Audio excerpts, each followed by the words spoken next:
last two verses of Malachi says, I'll turn the hearts of the fathers to the children and the hearts of the children to the father, lest I smite the land with a curse. The curse is fatherless boys. And we do not want their children to follow them to this place.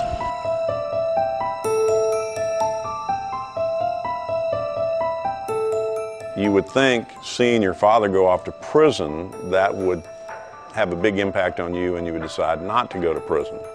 It doesn't work that way, because when the boys get taller than mama, all that church stuff is a lot of hooey. If dad doesn't do it, I don't need to do it. More inmates that became involved with Malachi Dad, the atmosphere on the yard began to change.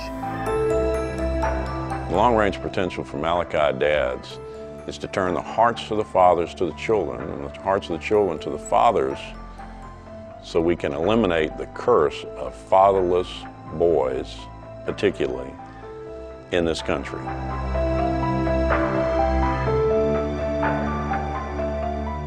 Basically went in and tweaked the Malachi Dad program to meet the needs of female offenders with Rubies for Life. That's where Rubies for Life come from. It's more than just the activity of sin. There's a thinking process that's wrong. They never were taught what to think correctly. They were never taught how to deal with life. And some of these other coaches can tell you that's what we're working on. Again, this is a tool, but why are you here? Work on their thinking.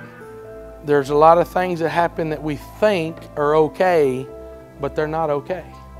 They're not able to be done, because the end result of it is your kids are going to end up here. Part of the basis, I think, for Rubies for Life and was for Malachi Dad was that you can still be a parent to your children while you're incarcerated. Department of Corrections, Western Kentucky Correctional Complex, HR Ministries are going to do our part in giving them the tools that they need to be parents while they're incarcerated.